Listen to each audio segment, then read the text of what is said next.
আসসালামু আলাইকুম রহমতুল্লাহি ওবরকাতুহু। সম্মানিত দর্শক, অতি সম্প্রতি জাতীয় পার্টির একটি সম্মেলন হয়ে গেল।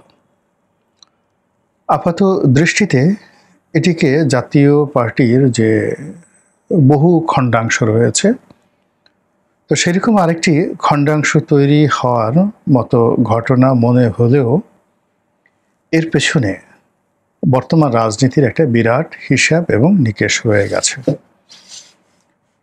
আপনারা জানেন যে আমাদের দেশে রাজনীতি বলতে পরিবারতন্ত্র। আওয়ামী লীগ বলতে শেখ পরিবার, বিএনপি বলতে জিয়া পরিবার, আর জাতীয় পার্টি বলতে এরশাদ পরিবার।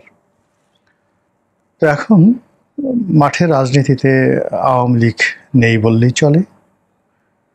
আর শেখ পরিবার একেবারে বাংলাদেশ থেকে যেভাবে একেবারে সমূলে বাংলাদেশ থেকে তারা চলে গেছেন, একজন শেখ এই মুহূর্তে বাংলাদেশে নেই, অবশিষ্ট নেই। অল শেখস যারা আছেন গন আউট, দেশের বাইরে আছেন। এখন তারা আগামীতে ফিরে আসতে পারবেন কি পারবেন না, এটার উপর নির্ভর করছে বাংলাদেশের ভবিষ্যতের শেখদের রাজনীতি বা আওয়ামী পরিবারতন্ত্রের রাজনীতি। তো এখন যদি আপনি রাজনীতির একজন সাধারণ ছাত্র হন এবং ইতিহাস দেখেন, তাহলে দেখবেন যে এই যে রাজনীতিতে যে মাফিয়াতন্ত্র, গডফাদারশিপ, এই গডফাদারশিপ যদি একবার প্রশ্নের মুখোমুখি পড়ে এবং সদল বলে এটা আউট হয়ে যায় রাজনীতি থেকে, ওটা আর সেই জিনিসটি ফিরে আসে না। আওয়ামী লীগ থাকবে, আওয়ামী লীগের রাজনীতি থাকবে, বঙ্গবন্ধুর আদর্শ থাকবে, এমনকি শেখ হাসিনার আদর্শ থাকবে, শেখ হাসিনার ভালো কর্মগুলো থাকবে। কিন্তু শেখ ডাইনেস্টি যেভাবে বাংলাদেশে সেই 2009 থেকে 2025 অবধি রাজত্ব করেছে, এবং সেই শেখ ডাইনেস্টির অল অব দ্য মেম্বার্স যারা এই সময়টিতে দেশের বাইরে চলে গেছেন, তারা আবার রাজনীতিতে ফিরে এসে হাল ধরবেন। তাদের অর্থবৃত্ত থেকে শুরু করে পুরনো বা হারানো সাম্রাজ্য ফিরে পাবেন। এটা সিরাজউদ্দৌলার ক্ষেত্রে হয়নি,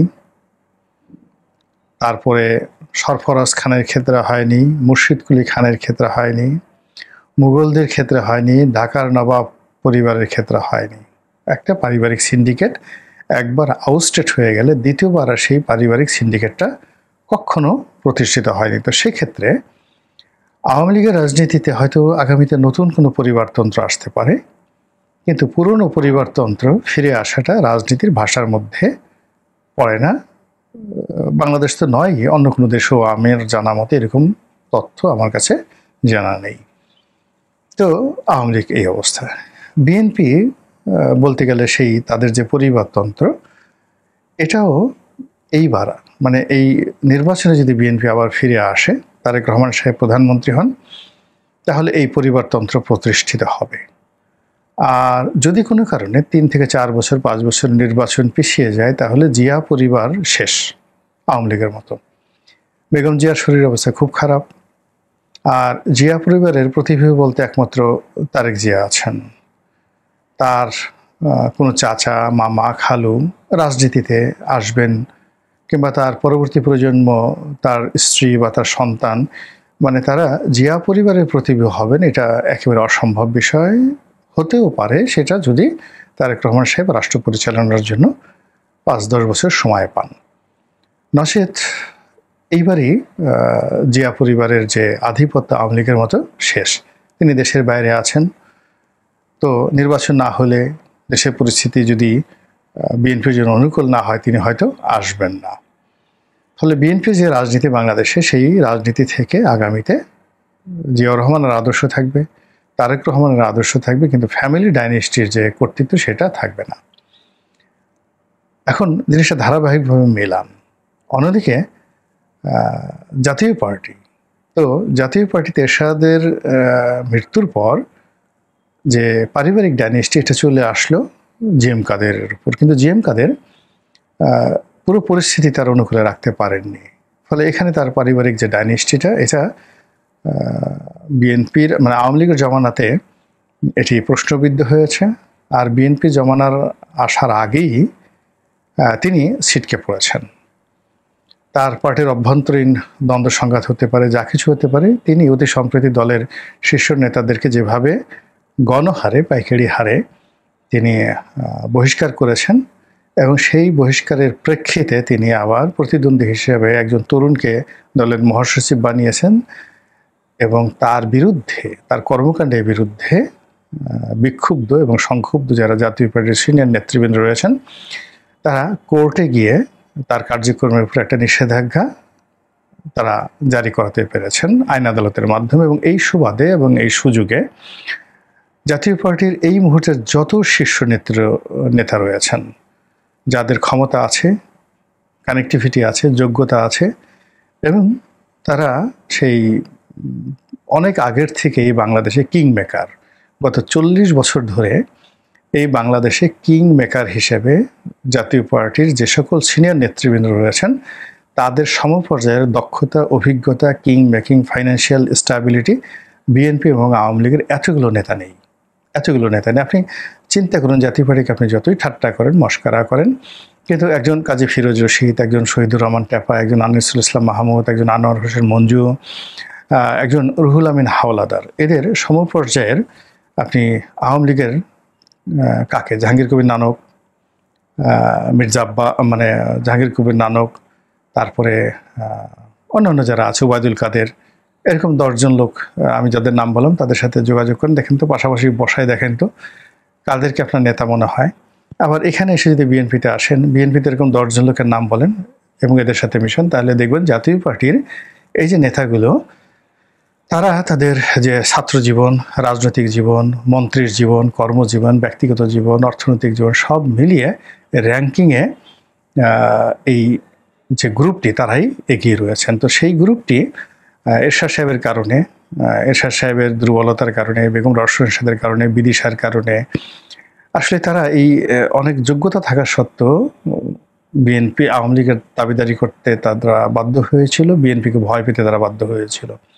কিন্তু এই সুযোগটিতে এখন যা কিছু হচ্ছে, এই সুযোগে আমার কাছে মনে হচ্ছে যে জাতীয় পার্টির জিএম কাদেরের যে কর্মকাণ্ডের উপর কোর্টে নিষেধাজ্ঞা এবং এই সুযোগে জাতীয় পার্টির সম্মেলন করে আনিসুল ইসলাম মাহমুদকে সভাপতি, তারপরে সেক্রেটারি হিসেবে রুহুল আমিন হাওলাদারকে নিয়োগ দান করা, এর মধ্যে রাজনীতির অনেকগুলো সংবাদ, অনেকগুলো সমীকরণ, অনেকগুলো সম্ভাবনা ঘুরপাক খাচ্ছে।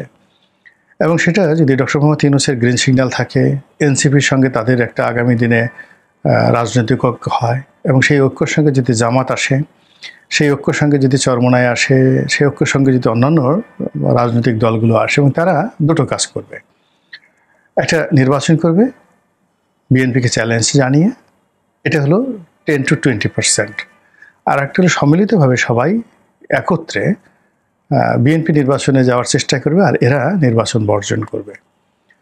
ফলে কি হলো, পুরো রাজনীতির যে যত হিসাব, সব হিসাব কিন্তু উলটপালট হয়ে যাবে। এবং আরও একটা ব্যাপার হলো, এই জাতীয় পার্টির নতুন যে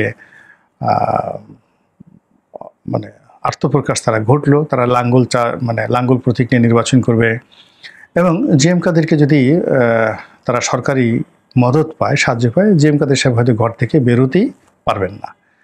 তো সেক্ষেত্রে তারা নির্বাচন করবেন, সেই নির্বাচন অথবা করবেন না, সেই যে একটা সমীকরণ, সেই সমীকরণে জাতীয় পার্টি আবার কিং মেকার হিসেবে কাজ করবে। এবং আমাদের দেশে 91 সন থেকে জাতীয় পার্টি, প্রথমত তারা 10 বছর বা 9 বছর কিং ছিল, আর 91 থেকে একেবারে 2025 সন পর্যন্ত পুরো সময়টা 35 বছর তারা এই বাংলাদেশে কিং মেকার ছিল।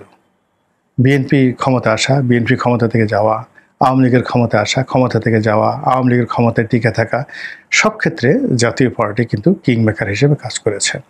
তো কাজে সেই জাতীয় পার্টি আবার এই সময়টিতে এসে যেভাবে রুখে দাঁড়িয়েছে, যেভাবে সম্মেলন করছে এবং যেভাবে কথাবার্তা বলছে, ডাল মে কুছ কালা হায়।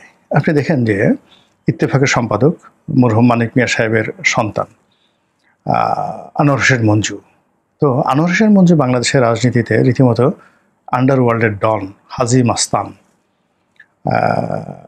এটা সেই অনেক আগের থেকেই, বঙ্গবন্ধুর জামানা থেকে, এবং তিনি যে সময়টাতে বঙ্গবন্ধুর জামানাতে তিনি ইত্তেফাকের মতো বাংলাদেশের 1 নম্বর পত্রিকার সম্পাদক ছিলেন, তিনি প্রেস ক্লাবের সভাপতি ছিলেন, সব আমলেই তিনি মন্ত্রী এমপি ছিলেন। 40 বছর ধরে তিনি টানা 6 বার বা 7 বার 8 বার তিনি সংসদ সদস্য হয়েছেন।